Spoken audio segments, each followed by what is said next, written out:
Bismillahirrahmanirrahim. Al-Fatihillah bina syafin wa maulana Muhammad wa ala alihi wa sahbihi al-mubasysirin bil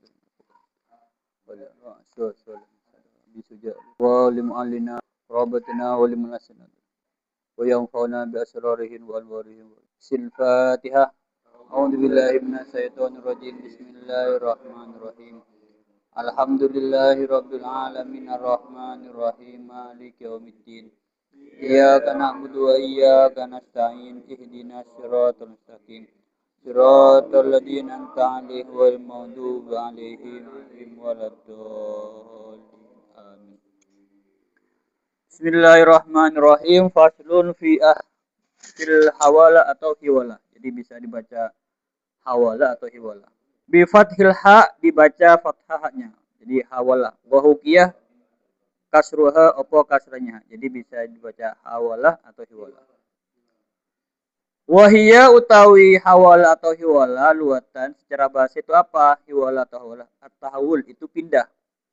Al-intiqal yaitu pindah. Wasar'an secara definisi. Naklul hak yaitu pindahnya hak. Min dimatil muhil dari tanggungnya muhil ila dimatil muhal alih maring tanggungannya muhal alih. Hiwala itu sebetulnya menjual utang dengan utang itu nggak boleh aslinya. Cuma begini nih, saya punya utang ke Herno, terus Pak Haji Tata punya utang ke Haji. Terus bilang gini, Ustadz gimana? Udah utang sampean itu minta ke ini, kemana? Ke Tata. Terus ini bayar ke situ. Jadi diselang-seling. Jadi nggak boleh utang dijual dengan utang. Tapi kalau hiwala ini bukan 4 orang tapi 3 orang. Saya punya utang ke Ustadz Majid punya utang ke Kiai Tata. Ustadz Majid ini namanya muhil. Jadi kalau muhil ini di tengah ini punya kewajiban, punya hak. Punya hak ke saya, punya kewajiban ke Kiai Tata. Kita punya hak tapi tidak punya kewajiban. Punya hak apa? Punya hak untuk nagih ke Ustadz Majid. Tapi Ustadz Majid punya punya kewajiban, punya hak minta ke saya, tapi punya kewajiban membayar ke Kiai Tata. Jadi Ustadz Majid di statusnya nanti muhil, orang di posisi di tengah, punya kewajiban, punya hak. Kalau Pak Tata namanya muhal. Kalau saya namanya muhtal alih.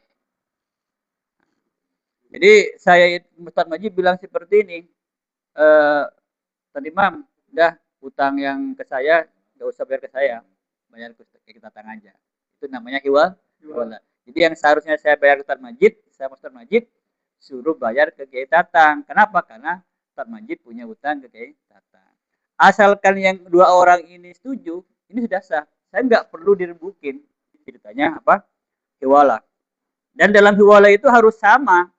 Nggak boleh nggak sama. Cuma nih utangnya 100.000, terus kita datang utangnya 1.500 nggak boleh. Karena nanti terjadi riba. Utang 1.000 dibayar 1.500. Tapi kalau sumpama nih, tadi Imam sampai punya utang berapa? 1.000 kan? Ya. Terus saya punya utang juga itu ke kita berapa? 2.000. Itu nggak masalah asalkan yang dibayar itu cuma 1.000-nya. Utangnya 2.000 tapi dibayar sesuai dengan utangnya. Dah, jadi ini adalah dimatul muhil. Jadi pindahnya tanggungnya muhil Ustadz Majid dipindahkan ya kepada muhal. Wasaro itul hiwala utawi beberapa syaratnya hiwala arbaatun itu ada 4.